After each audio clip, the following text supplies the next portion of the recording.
In today's video, I'm going to teach you how to add and customize buttons and links using Webflow. Whether you're building a website from scratch or enhancing an existing one, knowing how to effectively utilize buttons and links is crucial for guiding visitors and optimizing user experience.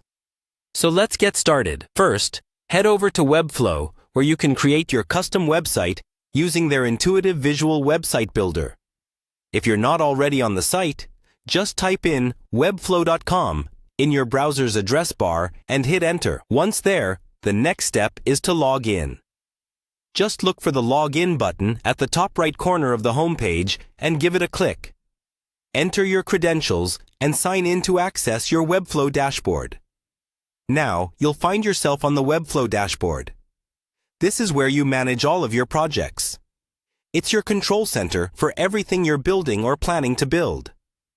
Take a moment to familiarize yourself with the layout if you're new to it. Once you're comfortable and ready, it's time to dive into your specific project. Click on the project you want to work on, and this will navigate you to the project editor interface. Now that you're within your project, the next step involves adding elements. This is where the magic happens.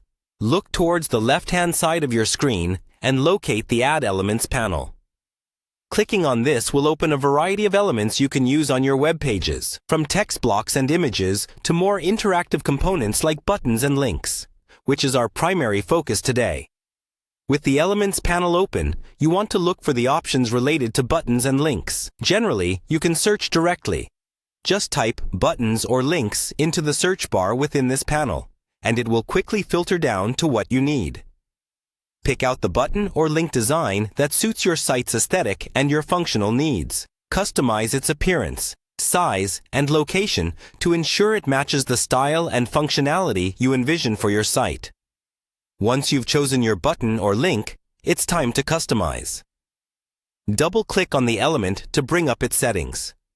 Here, you can adjust various properties such as color, text, and hover effects.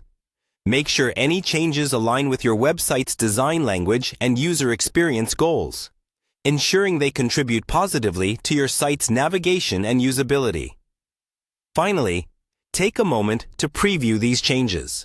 Webflow offers a preview mode that allows you to see how everything looks and functions live. This is important to ensure that users visiting your website will interact with it as you intend. When you're satisfied, don't forget to publish your updates so that the new buttons and links are available to all of your site's visitors. And there you have it. Adding and customizing buttons and links in Webflow is a straightforward process that can significantly enhance your website's functionality and user experience. Keep experimenting, as practice helps you master Webflow and make the most of its capabilities. Thanks for watching, and happy building!